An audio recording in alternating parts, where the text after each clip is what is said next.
Hi friends, good morning. 'బరిలో' అనే నవల ఇప్పుడు మనం చదువుకుందాము. రచించిన వారు తాట్ల దేవదానం రాజు గారు.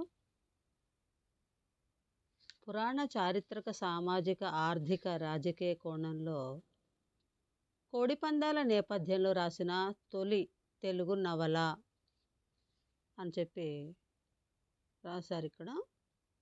కథ పేరు, ఈ నవల పేరు 'బరిలో'.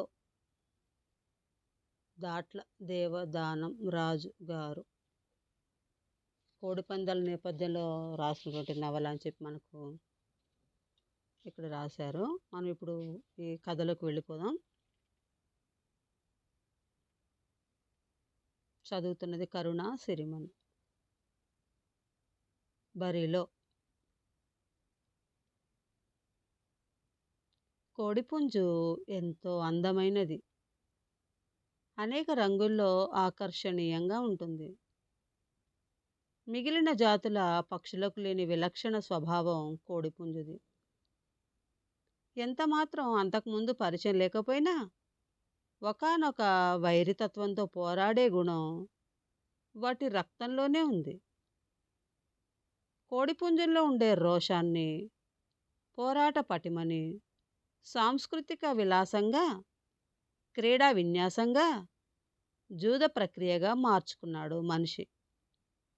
చిన్నప్పటి నుంచి సంక్రాంతి పండుగ రోజుల్లో కోడిపందాలు వినోదంగా మారడాన్ని గమనించాను. అలాగని నేను ఎప్పుడు పందాల కోసం కోడిపుంజులను పెంచడం, డబ్బులు పందెం వడ్డడం చేయలేదు.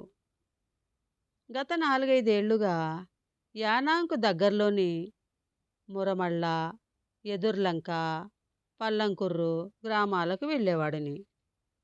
ఆధునిక కోడిపందాల్లో ఉపయోగించే సాంకేతికత, చుట్టూ జరిగే జూదాలు చూసి తెలుగు సాహిత్యం పెద్దగా స్పృశించని దీన్ని కథలు రాయాలనుకున్నాను. పల్లెలకెళ్ళి సమాచారం సేకరించాను. అనేక మందితో మాట్లాడాను. ఫోన్లు చేశాను. గూగులమ్మ తలుపు తట్టాను.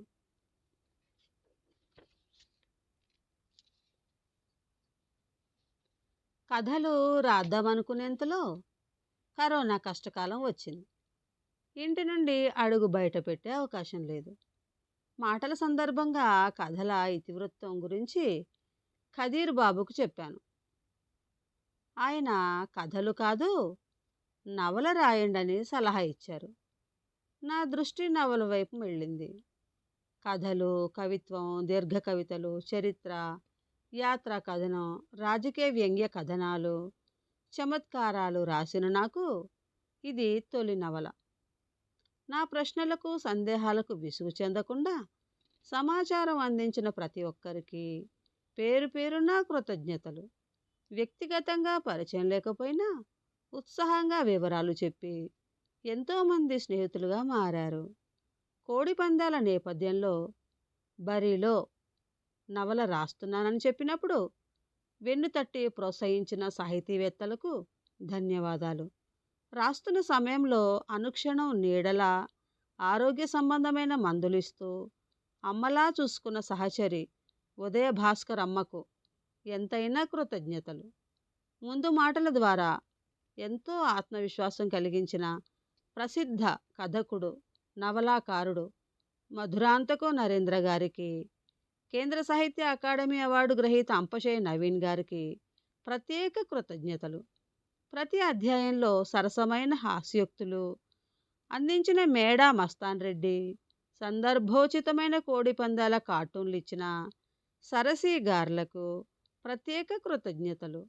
Doctor Garikapati Narasimharao, doctor Kovvuru Prabhakar Reddy, doctor Varugu Bhaskar Reddy, Konaparaj Kumar, Chandrashekar Azad, LK Sudhakar, Manjari, doctor Vadrey Veeralakshmidevi, Addepalli Prabhu, Chinnari, Bollojula Baba, Ganara, Janaki Ramachowdary, Veerachari, Mudunuri Kasiraju, Pendem Jagadeeshwar, NK Babu, Akella Raviprakash, Sikhamani, Madhunapantula Satyanarayanamurthy, Chiranjeevi Varma, RVS Raju, KV Nageswararao, Potturi Seetharamaraju, Chaya Mohan Babu, ముఖ చిత్రం వేసిన క్రాంతిగారులకు కృతజ్ఞతలు. దాట్ల దేవదానం రాజు అని చెప్పి ఈ విధంగా ఈ కథ యొక్క పరిచయ వాక్యాలు రాశారు దానం రాజు గారు.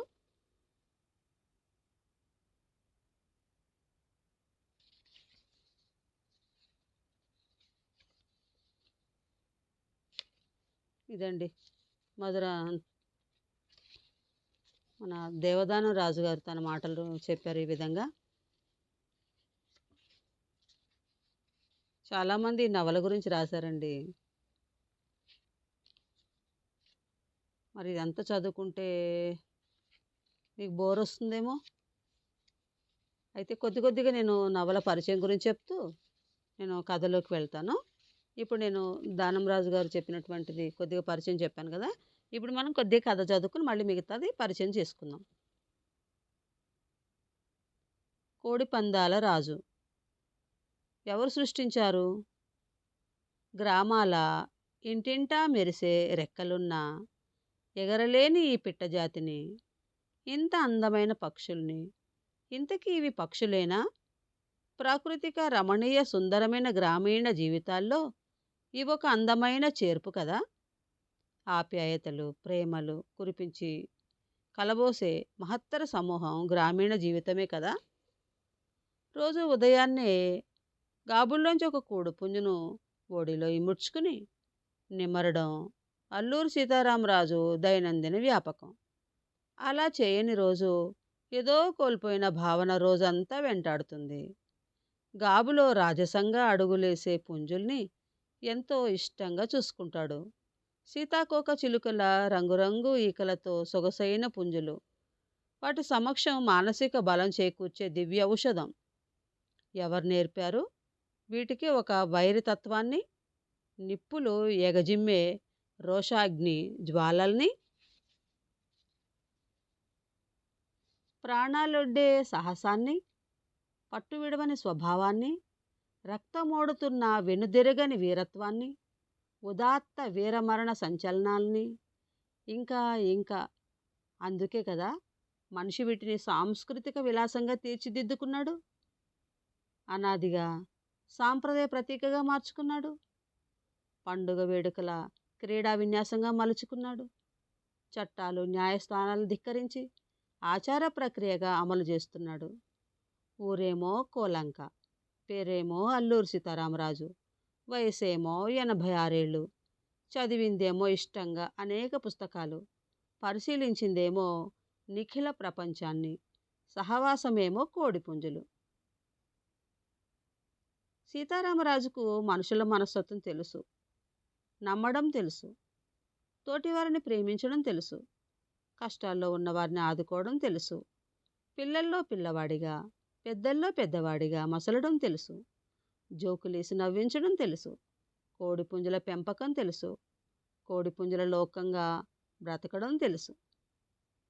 పక్క మీద అటు ఇటు దొర్లుతున్నవాడల్లా గబుక్కుని లేచాడు. నిద్రపట్టని జామురాత్రి మెలకువ స్థితిలో ఏవో కుక్కరొక్కో బృందగానం వినిపించింది. వెనువెంటనే కోడిపెట్టెల కూనిరాగాలు వినిపించాయి. చీకట్లో తడుముకుంటూ లైట్ వెలిగించాడు. కళ్ళు నులుముకుంటూ వసారాలోకి వచ్చాడు. ఇంటికి ఆ చివర నుంచి ఈ చివర దాకా బంగ్లా పెంకులతో కొంజాగా దింపిన వసారా, బంగ్లా పెంకుల అడుగున కుదుమట్టంగా పేర్చిన చిల్ల పెంకులు, రంగు వెలసిన ఇనుప ఊసల చట్రం, టేకు వాసాలు, నేల ఎర్ర రంగుల సిమెంటుతో చదునుగా ఉంది. మధ్యలో నల్లంచు రేఖలతో కమలం. ఇక్కడే సందకాడ నుంచి కుర్రాళ్లతో బాత కాని, పెళ్ళుబికి ఇచ్ఛాపూర్వక మాటల సందడి, అడ్డాట, కోటు పట్టు చదరంగం, రాజకీయ వాగ్వివాదాలు, ఆ కాసేపు మరో లోకపు క్షణాలు దొర్లించే కాలక్షేపం. సీతారామరాజు పిల్లల్లో పిల్లల్లా కలిసిపోతాడు. ఊరోళ్ళేమో కుర్రాళ్ళని పోగు చేసి పాడు చేస్తున్నాడంటారు. పట్టించుకోడు. తనేమైనా సామాన్యమైనోడా? కాదు. ముమ్మాటికి కాదు. ఓ మాదిరిగా చదువుకున్నాడు. మనుషుల్నే కాదు, పుస్తకాల్ని, మహత్తర పఠనానుభవం ఉంది. అన్ని విషయాలు మాట్లాడతాడు. తెలియని రంగం లేదు. ఆయన పరిజ్ఞానం ఏపాటిదో కాసేపు ఆయనతో మాట్లాడితే తెలిసిపోతుంది. ముసిముసి నవ్వులు నవ్వుతూ ఆసక్తికరంగా బూతు కథలు కూడా చెప్తాడు. చంటిగాడున్నాడే, వాడో కొంటె కోణంగి. వాడికి తోడు రాజబాబు. మురళి పైకి కనిపించడు, అసాధ్యుడు. తాతగారు ఒకటి వదలండి అంటాడు. వదలడం అంటే రసరమ్యంగా చెప్పి శృంగార కథ చెప్పమని. అంతకుముందు విన్నదైనా సరే మళ్ళీ కొత్తగా చెవులు కోసుకుంటూ వింటారు. చెప్పే విధానం అట్లా ఉంటుందన్నమాట. చిత్రంగా కళ్ళు మిటకరించుకుంటూ పెదాలు తడుముకుంటూ చెప్తాడు. చెప్పిన తర్వాత ఊరుకుంటాడా? ఎదుటి వ్యక్తి నుంచి స్పందన కావాలి. ప్రశ్నిస్తే అక్కడికే వస్తున్నా అంటాడు. విన్నవారి ముఖంలో సంతోష జాడలు కనిపించాలి. అప్పటిదాకా తృప్తి పడడు. ఏమర్రా, అందలేదా అంటాడు. మనిషికి చెప్పడం సరదా. అరే మర్చిపోయాను, మండువాలోకి వచ్చేసాను కదా అనుకుని వెనక్కి తిరిగాడు. ఊరంతా అట్టుడుకుపోతోంది. కోళ్లకు అంటురాగం దాపురించింది. కోళ్లకు అంటురోగం దాపురించింది. ఒక ఇంటి నుంచి మరో ఇంటికి పాకి టపటపా లేచిపోతున్నాయి. గంబోరా లాంటి అంటురోగం వస్తే ఇక అంతే, ఆపలేం. సర్వవ్యాపితం అయిపోతుంది. పండిన పళ్ళను చెట్టు నుంచి దుళ్ళగొట్టినట్టు రాలిపోతాయి. రోగం అంటుకోవడానికి నాటుజాతి కోళ్ల మధ్య తేడా లేదు. ఒక్క కోడి కూడా మిగలకుండా అన్నీ తుడిచిపెట్టుకుని పోవడమే. రోగం అంటుకుంటే కోళ్లపాలిట మృత్యుపాశం విసిరినట్లే. పెరట్లో అందమైన గాబుల్లో జాతి కోళ్ళుండేవి, ఖరీదైనవి. ఒక్కో దాని ఖరీదు ఇప్పటి రోజుల్లో చెప్పగలిగేవి కావు. మోజును బట్టి కోడిపుంజు ధర పలుకుతుంది. అది కాదు గాని కోళ్లకు ఏ కష్టం కలిగినా భరించలేడు. ఇప్పటి మాట. 60 ఏళ్లుగా కోళ్లను సాకుతున్నాడు. రోజంతా వాటితో గడపడానికి అలవాటు పడ్డాడు. 4 గాబుల్లో పుంజులతో పాటు జాతి పెట్టల్ని ఉంచాడు. మండువాలో 4 స్తంభాల మధ్య సౌకర్యంగా ఉండేలా ఏర్పాటు చేశాడు. గతంలో అయితే ఇనప ఊసలతో తయారు చేసిన పెద్ద పెద్ద అరలుండేవి. ఒక్కో అరలో ఒక్కో పుంజు ఉండేది. దక్షిణం వైపు గోడకు వేలాడుతూ పెద్ద తలపాగాతో కోటు ధరించిన నలుపు తెలుపు తాతగారి ఫోటో ఉంది. అది అక్కడకేదో మండువ మధ్యస్థ గుండంలో నిధి నిక్షేపాలున్నట్లు చూస్తుంటుంది. మొదట్లో హాలు మధ్యలో రోజు విడిచి రోజు దండలు మార్చుకుంటూ ఉండేవి. ఈ మధ్యనే మూలబడింది. పురా వైభవాల జమీందారీ చరిత్రలు ఎవరికి కావాలి? ఫోటో గుర్తులు మిగిలాయి చెప్పుకోవడానికి. మండువాలో లైట్ వేశాడు. ప్రతి గాబు ఎత్తి పుంజుల్ని పెట్టల్ని గమనించాడు. పక్కింటి వారి ఇంట్లో కోళ్లు ఇప్పటికీ కొన్ని చచ్చాయి. అది తెలిసినప్పటి నుంచి జాగ్రత్తగా ఉంటున్నాడు. మండువా శుభ్రం చేయించి ఫినాయిల్తో కడిగించాడు. పెరడంతా బ్లీచింగ్ పౌడర్ చల్లించాడు. హాయిగా ఉన్నాయి, చలాకీగా ఉన్నాయి. గాభరా తగ్గింది. నడుస్తుంటే ముందుకి తూలాడు. నిలదొక్కుని మంచం చేరాడు. పక్కన స్టూలు మీద ఉన్న మంచినీళ్ళు తీసుకుని తాగాడు. రాత్రి అయ్యేటప్పటికి కుర్రాళ్ళు కటకటాల వసారాలోకి చేరతారు. అంతకుముందు చాలామంది వచ్చేవారు. ఇప్పుడు 3, 5 అంతే. కబుర్లు నవ్వులతో నిండిపోతుంది. తనకు తండ్రి ద్వారా సంక్రమించిన కంజుతోలు వాలు కుర్చీ ఉంది. అక్కడక్కడ చిల్లులు పడినా దానిమీదే కూర్చుంటాడు. ఆ వాలు కుర్చీ ఎన్నో మధుర స్మృతుల్ని జ్ఞప్తికి తెస్తుంది. కొంచెం చనువిస్తే కుర్రాళ్ళు తేలిక చేసి మాట్లాడతారు. పూర్వంలా ఇప్పటి కుర్రాళ్లకు భయభక్తులు లేవు. ఏది నోటికొస్తే అది అనేయడమే. గత రాత్రి వెటకారం ధ్వనిస్తూ వాళ్ళు అడిగిన మాటలు గుర్తుకొచ్చాయి. అది కనిపెట్టినా అది కనిపెట్టే వా అది కనిపెట్టే వాళ్ళ మీద చిరాకు పడ్డాడు. చిరాకు పడాల్సింది కాదు. చిరాకు మన చేతిలో ఉండదు గదా. వయసు తెచ్చిన అనుభవంతో చాలా వాటిని క్షమించేయాలి. తెలిసిందంతా చెప్పడం కూడా కుదరదు. క్లుప్తంగా చెప్పాలి. వయసు మళ్ళిన వారికి చెప్పిందే చెప్పకపోతే ఉబ్బలాటం తీరదు. అర్థమైందా లేదా అని చెబుతుంటే చాదస్తం అంటారు. చిన్నంతరం పెద్దంతరం లేకుండా ఎటకారాలేంటని తను కోపడ్డాడు, తిట్టాడు. పక్కనే ఉన్న కర్రతో కొట్టబోయాడు. ఎప్పుడు లేనిది ఆవేశంతో ప్రవర్తించాడు. నిజమే, వాళ్ళు బెదిరిపోయారు. చెప్పాలంటే పారిపోయారు. మనసులో బాధ మనసులో బాధ పెట్టుకున్నారో ఏమిటో. రోజులా వస్తారో రారో. వస్తే బావుండును. రాకపోతే తనకు కాలక్షేపం ఎలా? ముసలితనంలో రోజు కలిసేవారు, మాట్లాడేవారు ఉంటే వేరే మందులు, మాకులు అక్కర్లేదు. ఆ కలయికలే ఆరోగ్య గుళికలు. తన గురించి తెలియదా? రాక మానరులే, వస్తారు.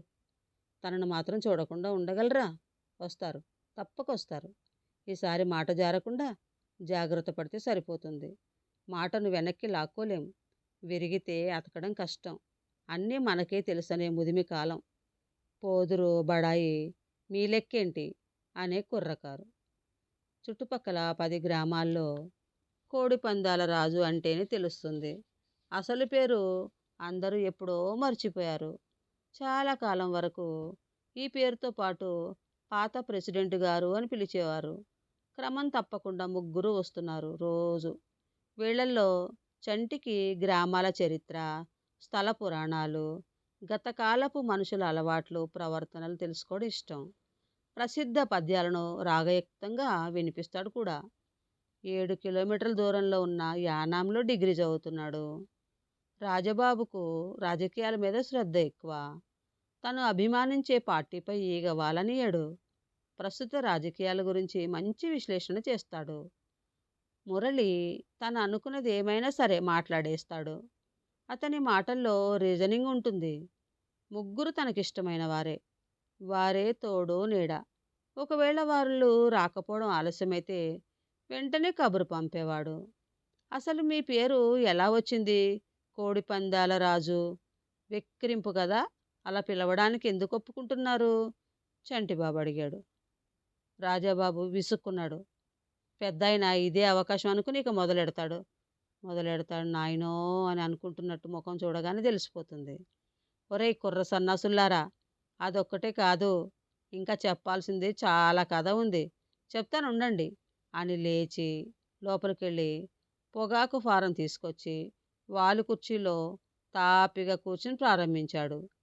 మా అమ్మకు 11 మంది పుట్టి గర్భవాతం ఏదో ఉండడం వల్ల వెంటనే గంట కొట్టేసేవారు. అప్పుడు సరైన వైద్య సదుపాయాలేవి లేక పుట్టడం వల్ల ఎంతో గారాబంగా పెంచేవారు నన్ను. అదలా ఉంచితే నామకరణం రోజున మా ఇంట్లో పెద్ద రభస అయిందట. తాత వెంకటపతిరాజు సూచించి పట్టుదలతో నెగ్గించుకుని పెట్టిన పేరు ఈ అల్లూరి సీతారామరాజు. అక్కడ విచిత్రం ఉందిరా. పైగా నేను పుట్టింది విప్లవ వీరుడు అల్లూరి పుట్టినరోజు జూలై 4 కావడంతో బావజీకి ఆ పేరు పట్ల విముఖత లేదు. చిక్కు ఎక్కడొచ్చిందంటే ఇంటి పేరుతో సహా పేరును బియ్యం మీద రాయించాడు తాత. అది బావజీకి ఇష్టం లేదు. మన ఇంటి పేరుతో సీతారామరాజు అందాం అన్నారట ఆయన. తాత ఒప్పుకోలేదు. మొత్తం పేరు ఉండాల్సిందే అని మంకు పట్టుబట్టారట. ఆవేశంతో ఊగిపోయారట. బావజీ తలూపక తప్పలేదు. దాంతో 2 ఇంటి పేర్లతో దాట్ల అల్లూరి సీతారామరాజు అయ్యింది నా పేరు. రాతకోతల్లో అదే చలామణి అయ్యింది. అది సంగతి. ఆపు చేసి అగ్గిపెట్టి అందుకుని చుట్ట వెలిగించి గుప్పుమని పొగొదిలాడు. 2 ఇంటి పేర్లు వేర్వేరు గోత్రాలు. ధనంజయ వశిష్ఠ కావడంతో మురళి వేళాకోళం చేశాడు. వివాహ గోత్రాలు కదా, వరుస కుదిరినట్లే. ఎంచక్క హస్తప్రయోగం చేసుకోవచ్చు. చేసుకునేవారా అని సూటిగా అడిగాడు చంటి. అంతే. సీతారామరాజుకి విపరీతంగా కోపం వచ్చేసింది. పుట్టుక మన చేతిలో ఉందా? పలానా కులంలో పుడదామని మనం అనుకుంటే పుట్టేస్తామా? దేహానికి పెట్టుకునే పేరు మన ఇష్టంతో జరుగుతుందా? ఎర్రి నాగన్న, దగుల్బాజీ, ఏదొస్తే అది మాట్లాడేయడమేనా అని బూతులు లంకించుకున్నాడు. మురళి రాజాబాబు పక్కున నవ్వేశారు. చంటి ముఖం చిన్నబోయింది. లేచి విసవిస నడుచుకుని వెళ్ళిపోయాడు. మిగిలిన ఇద్దరు అనుసరించారు. నేటి కాలపు కుర్రవాళ్ళకి ఇట్టే కోపం వచ్చేస్తుంది. ఏం చేస్తాం? వాళ్లకు సవ్యంగా చెప్తే అర్థం కాదు. తనకు తనే సమాధానం చెప్పుకున్నాడు సీతారామరాజు. నుదుటి మీద పెట్టిన వెన్నముద్ద కరిగిపోయినట్లయింది. తేలికపడ్డాడు. నిద్ర ముంచుకొచ్చింది. ఆ పడుకోవడం పొద్దెక్కిందాకా లేవనే లేదు. ఉదయమంతా అన్యమనస్కంగా గడిపాడు సీతారామరాజు. పాలు తీసుకొచ్చిన పాలేరు సగం పాలు వంచేసినా ఏమీ అనలేదు. నిజానికి వాడెంతో భయపడుతూ వచ్చాడు, రాజుగారేమంటారని. పర్లేదురా, కొంచెం జాగ్రత్తగా ఉండు. పాలు మహా చెడ్డవి. అశ్రద్ధగా ఉంటే ఒలికిపోవడానికి చూస్తాయి. ఆ అవకాశం వాటికి ఇవ్వకూడదు అని నవ్వేశాడు. వీరస్వామి ఆశ్చర్యపోయాడు. ఈ ఏళ దొబ్బులు తినక తప్పదు అనుకున్నాడు. అలాంటిది ఇదేమిటి అని ఊపిరి పీల్చుకున్నాడు పాలేరు. సీతారామరాజుకు కొడుకు, కూతురు రవి, అమ్మాజీ. అమ్మాజీ పెళ్ళైన ఏడాదికే పుట్టింటికి చేరింది. మొగుడు ప్రమాదంలో చనిపోయాడు. ఎవరెంత బతిమాలినా మళ్ళీ పెళ్లి చేయడానికి ఒప్పుకోలేదు. వంశం పరువు ప్రతిష్టలు అడ్డుపడ్డాయి. కొడుకు ఉద్యోగరీత్యా అస్సాం వెళ్ళి అక్కడ ఒక గోర్ఖా జాతి అమ్మాయిని పెళ్ళాడేశాడు. మరెప్పుడు కోలంక రాలేదు. వాడిని చూసి మాట్లాడి చాలా ఏళ్ళయింది. సీతారామరాజు రమ్మని అడగలేదు. ఎవరో చెప్పిన సమాచారం బట్టి వారికి కవలలు పుట్టారని, చదువుకుంటున్నారని తెలిసింది. తన మనోఫలకం నుండి కొడుకుని తీసేసుకున్నాడు. రవి ఒకసారి కుటుంబంతో రావడానికి ప్రయత్నించాడు. పడనీయలేదు. అప్పటి మూర్ఖత్వం వేరు. ప్రస్తుతం అదంతా కరిగిపోయింది. ఈ మధ్య రవిని చూడాలనిపిస్తోంది. చాలాసార్లు రమ్మని అడిగాడు కలల్లో. మధ్యాహ్నం అయ్యింది. భోజనం చేసి కాసేపు నడుము వాల్చాడు. సాయంత్రం కోసం ఎదురు చూస్తున్నాడు. మండవాల్లోకి వెళ్ళి కోడిపుంజుల్ని చూసుకున్నాడు. నీళ్లున్నాయి. తౌడు కలిపిన రాగులున్నాయి. గాబులో విశాలంగా తిరుగుతున్నాయి. ఒకవేళ వెటనరీ డాక్టర్ వచ్చి ఇంజక్షన్లు చేస్తాడు. ముందు జాగ్రత్తగా. ఈ విషయంలో అశ్రద్ధ చేయడు. వాటికి ఏమైనా అయితే భరించలేడు. అమ్మాజీ పొద్దుటే తిట్టింది. కోళ్ల గుంపును ఇంటి మండువాలోగిలి మధ్యస్థలోకి తీసుకొచ్చినందుకు ఆమె ఎంతగానో చిరాకుపడింది. నెమ్మదిగా నచ్చజెప్పడంతో మౌనం వహించింది. ఊరంతా గగ్గోలుగా ఉంది. కోళ్లు అంటురోగం వచ్చి టపటప రాలిపోతున్నాయి. జాగ్రత్తగా చూసుకోకపోతే విలువైన కోళ్లు దక్కవు. అంటురోగం ఇంటింటికి క్షణాల్లో పాకిపోతుంది. దిక్కుమాలిన రోగాలు. రోగాలు రాకుండా నివారణ ఒకటే మార్గం. పిట్టజాతి తన బాధ ఎవరికి చెప్పుకుంటుంది? తుమ్ములాంటిది వస్తే అడ్డుకోలేదు. రక్షణ సాధనాలు ఉండవు. ఇలాంటివి త్వరగా మిగిలిన వాటికి వేగంగా అంటుకుంటుంది. గాలి ద్వారా వ్యాపించే క్రిముల్ని ఎవరు ఆపగలరు? కోళ్లకొచ్చే అట్లాంటి రోగమేదో మనుషులకు వచ్చినా బాగుండేది. పీడ వదులును. ఆయన మనిషి అయితే కాసుకుంటాడు. శాస్త్ర విజ్ఞానంతో మందులు కనిపెట్టేస్తాడు. సృష్టిలో ఎన్నో ఆటంకాలని, ఉపద్రవాల్ని ఎదుర్కొని నిలబడగలిగాడు. ప్రకృతి శక్తులతో పోరాటం మనిషికి కొత్త కాదు. అమ్మాజీతో అన్నాడు. అమ్మాజీకి చిర్రెత్తుకొచ్చింది. ఊరుకోలేదు. గట్టిగా తగులుకుంది. బుద్ధి ఉందా? మీదసలు మనిషి జన్మేనా? ఏ లోకంలో బతుకుతున్నారో అర్థం కాదు. మనుషులకొస్తే బాగుండునా? ఎవరైనా వింటే నవ్వుతారు. ఇంకా అనవలసిన మాటలు అనేసి లోపలికి వెళ్ళిపోయింది. సీతారామరాజు ఒక గాబెత్తి పర్లాపుంజం దగ్గర తీసుకుని ఈకల్ని మిరాడు. కాసేపు ఒళ్ళో పెట్టుకుని అందంగా సహజంగా పుట్టుకొచ్చిన నెత్తిమీద తురాయిని ముట్టుకుని గరుకుదనం స్పర్శను అనుభవించాడు. ఖాళీ అయిపోయిన సీనుండి గిన్నెలో నీళ్లు పోశాడు. రెట్టల్ని కుర్చ చీపురుతో చేటలోకెత్తి బయట పోశాడు. పరిసరాలు శుభ్రంగా ఉండాలి. సాయంత్రం వరకు ఇంట్లోకి బయట చప్టాకు అన్యమనస్కంగా తిరిగాడు. చీకటి పడగానే 6 గంటలకే భోజనం చేయడం అలవాటు. అంతా సమయం ప్రకారం జరగాల్సిందే. పొద్దుట 9 గంటలకే భోజనం అయిపోతుందంటే ఈ తరం ఆక్షేపిస్తుందేమో. చిన్నప్పటి నుంచి ఇదే అలవాటు. దూరంగా ఉన్న గేటుకేసి చూస్తూ ఎదురుచూపులు. కుర్రాళ్ళు మొండి ఘటాలు. వస్తారో రారో. వస్తే బావుండును. ఏం తాతగారు, కోపం తగ్గిందా అంటూ ఒకళ్ళ తర్వాత ఒకరు ముగ్గురు వచ్చేశారు. మనసు నిమ్మళించింది. సీతారామరాజు ముఖం విప్పారింది. ఆ విషయం బయటపడకుండా నవ్వేశాడు. నిజంగానే కోపం వచ్చింది. కానీ మీకు ఇంకా చాలా విషయాలు తెలియవు. చెప్పేవాడికి వినేటివాడు లోకువ. నేను చెబుతుంటాను మీరు వినాలి. అదే చెబుదామనుకునేంతలో ఇదిగో ఈ కోతి చంటిగాడున్నాడే, అస్తప్రయోగం, గాడిద గుడ్డు ప్రయోగం అంటూ వెర్రి మాటలతో మలుపు తిప్పాడు. కోపం రాదా మరి? ఇక ఆగలేకపోయాడు. సరే కూకోండి. అయిపోయిందేదో అయిపోయింది అన్నాడు సీతారామరాజు. అదేం కుదరదండి. వాతావరణం చల్లబడటానికి మీరొక ముతక జోకొకటి వదలాల్సిందే. ఆ తర్వాతే మీ కబుర్లన్నీ రాజాబాబు తేల్చేశాడు. రోజుకొక బూతు జోకైనా చెప్పకుండా ఊరుకోడు. కాసేపు అడిగించుకున్నాక చెప్పడం మొదలెడతాడు. ఆ రోజు అంతే. బూతంటే బూతు గాదు. కానీ ఒకటి చెప్తాను వినండి. విన్న తర్వాత నవ్వకపోతే ఊరుకునేది లేదు అని లేచెళ్ళి దండెం మీద తువాలు తెచ్చుకుని భుజం మీదేసుకుని ముఖం తుడుచుకుని తాపీగా కుర్చీలో కూర్చున్నాడు సీతారామరాజు. పొడి దగ్గొకటి దగ్గాడు. కాళ్ళని ఎదురుగా ఉన్న స్టూలుపై ఉంచాడు. చెవులు రిక్కించి సావధానంగా వినడానికి సిద్ధంగా ఉన్న ముగ్గురిని చూశాడు. పెదాలు వంకరగా చీలిపిగా విచ్చుకున్నాయి. ఉదయాన్నే ఊరి పొలిమేరలో ఇద్దరు ఆడాళ్ళు హుషారుగా నడుచుకుంటూ వస్తున్నారు. కబుర్లు చెప్పుకుంటున్నారు. దారిలో ఒక మనిషి రోడ్డు వారా చెంబట్టుకుని కూర్చున్నాడు. ఆడాళ్ళను చూసి లుంగీని ముఖానికి కప్పుకున్నాడు తప్పితే నిలబడలేదు, సర్దుకోలేదు. మనిషి ఎవడో తెలియదు గాని బలంగా పుష్టిగా ఉన్నాడు. సరే, ఆ ఇద్దరిలో ఒకతి వీడెవడో మాయన మాత్రం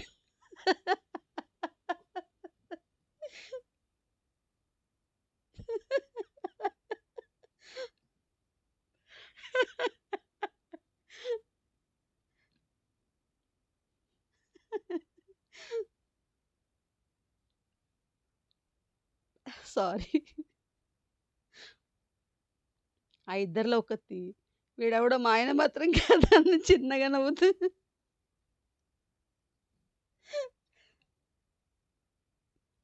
రెండో ఆవిడ క్షణం ఆలస్యం చేయకుండా వాడి కింది భాగం చూసి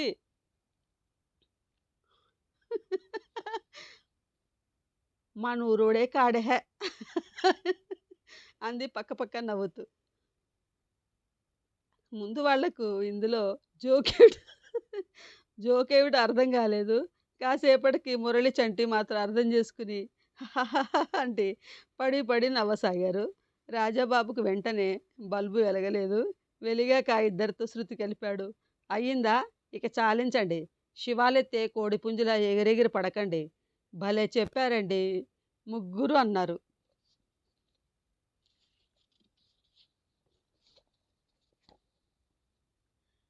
ఇక నా కథ వినండి.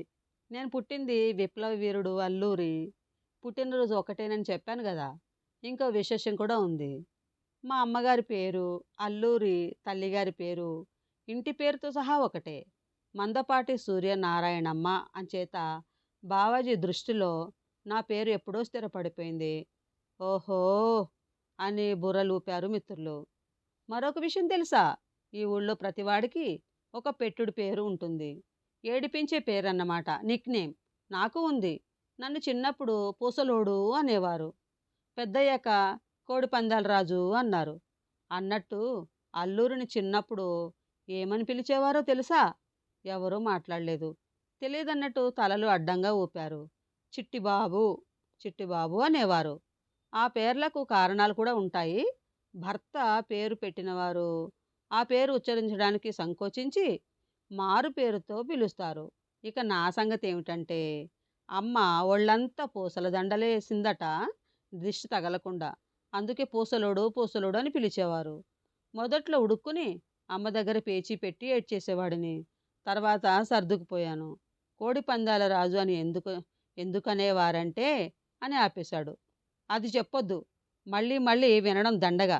ఇవన్నీ కాదు గాని ప్రతిరోజు మీ అనుభవాల కోడిపందాల కథలు చెప్పండి. మీ వ్యసనం తాలూకు విశ్వరూపం విప్పండి. మేం దర్శించి తరిస్తాం. మీ కష్టాలు, మీ బాధలు, మీ ఆనందాలు, మీ ఇష్టాలు, చరిత్రలు, స్థల పురాణాలు అన్నీ చెప్పండి. మీరు ప్రత్యక్షంగా పాల్గొన్నవే కాకుండా మీరు విన్నవి, కన్నవి, తెలుసుకున్నవి చెప్పండి అడిగాడు మురళి. సరేరా, ఒక మాట గుర్తుంచుకోండి. మరి పెద్దోడిని నేనేమైనా అంటే మీరు పట్టించుకోకూడదు, ఆవేశం తెచ్చుకోకూడదు, కోప్పడకూడదు. చపలత్వం కొలది ఏదో అంటాను. అలా వినేసి ఇలా వదిలేయండి. జ్ఞాపకాల పొరలు విప్పాలి కానీ చాలా ఉన్నాయి. ఏవో పురాణాలు, చరిత్రలో లేనివి తప్ప మిగిలిన వాటిలో నేను తప్పకుంటాను. ఎక్కువ భాగం నా అనుభవాలే చెప్తాను. నేనే పాత్రలో ఉన్నానో కనిపెట్టడం మీ వంతు. ఇవి చెప్పడం నాకు ఆనందమే. మళ్ళీ ఆ రోజుల్ని బతికించుకోవచ్చు అని ఆగాడు. ఒక్క క్షణం పైకి చూశాడు. ఎందుకో కళ్ళల్లో నీళ్లు తడిగా మెరుస్తూ కనిపించాయి. ముగ్గురు కంగారు పడ్డారు. నా జీవితమంతా కోళ్ల పెంపకాలు, జాతి పెట్టలచే గుడ్లు పొదిగించడాలు, కోడిపందాల చుట్టూనే గడిచిపోయింది. గత 20 ఏళ్లుగా ఇదే కాలక్షేపం. ఇదే ప్రవృత్తి. ఇదే లోకం. కోడిపందాలంటే పిచ్చి. పందాలున్నాయంటే చాలు. ఎంత దూరమైనా వెళ్ళిపోవడమే. అదో సరదా అయిన ముచ్చట. అందులో నేను బాపుకున్నదేమిటి? పోగొట్టుకున్నదేమిటి? డబ్బులు నష్టపోయాను. విలువైన గండేరా లాంటి భూములు అమ్ముకున్నాను. కడకు భార్యను పోగొట్టుకున్నాను. గొంతుకు ఏదో అడ్డుపడింది. గద్గద స్వరం పీలగా, నీరసంగా. సీతారామరాజు మాట్లాడలేకపోయాడు. కళ్ళ నుండి నీళ్లు బొట బొట బొట కారాయి. కళ్ళు మూసుకుని ఉండిపోయాడు. ఏమిటి ఈయన? ఎప్పుడు లేదు ఇలా డీలా పట్టం. ముగ్గురు మిత్రులు కంగారు పడ్డారు. ఏం చేయాలో పాలుపోలేదు. ఒకళ్ళ ముఖాలు మరొకరు చూసుకున్నారు. సీతారామరాజు భార్య తలుపుల్లో చాలాసేపు ఉండిపోయాడు. చంటి లేచి వెళ్ళి ఆయన కాళ్ళ దగ్గర కూర్చున్నాడు. కాసేపటి తేరుకున్నాడు. తువాలుతో ముఖం తుడుచుకున్నాడు. చంటి ఆయన పాదాల్లో కితకితలు పెట్టాడు చిన్నగా. వాడు అప్పుడప్పుడు చనువు తీసుకోవడం మామూలే. అయినా ఏమీ అనడు. పైగా సరదా పడతాడు కూడా. సీతారామరాజు పాదాల్లో కితకితలు ఎక్కువ. ఆ విషయం తెలుసు చంటికి. ఎప్పుడైతే కితకితలు అనిపించిందో అసంకల్పితంగా కాలితో బలంగా తన్నాడు. ఎగిరెగిరి పడే జట్టి పుంజుల చంటి వెనక్కి పడిపోయాడు. అంతలోనే బంతిలా రివ్వున లేచిపోయాడు. సీతారామరాజు నవ్వేశాడు. హమ్మయ్య! తేలిగ్గా తీసుకున్నాడు. ఒక బెంగ తీరింది. మామూలు స్థితికి వచ్చేశాడు. ఆయన భార్యను ఎందుకు పోగొట్టుకున్నాడో అడుగుదామనుకుని మానేశాడు మురళి. వాళ్ళు వీళ్ళు చెప్పుకునేది కొంచెం తెలుసు, కానీ అసలు కారణం తెలీదు. ఓకే ఫ్రెండ్స్, మనం ఒక చిన్న విరామం తీసుకుందాం ఇక్కడ. మిగతా కథ నేను ఇప్పుడు చదివి వినిపిస్తాను. కథ నచ్చితే లైక్ చేయండి, షేర్ చేయండి, నా ఛానల్ సబ్స్క్రైబ్ చేసుకోండి ఫ్రెండ్స్. బాయ్. కరుణ సిరిమణి.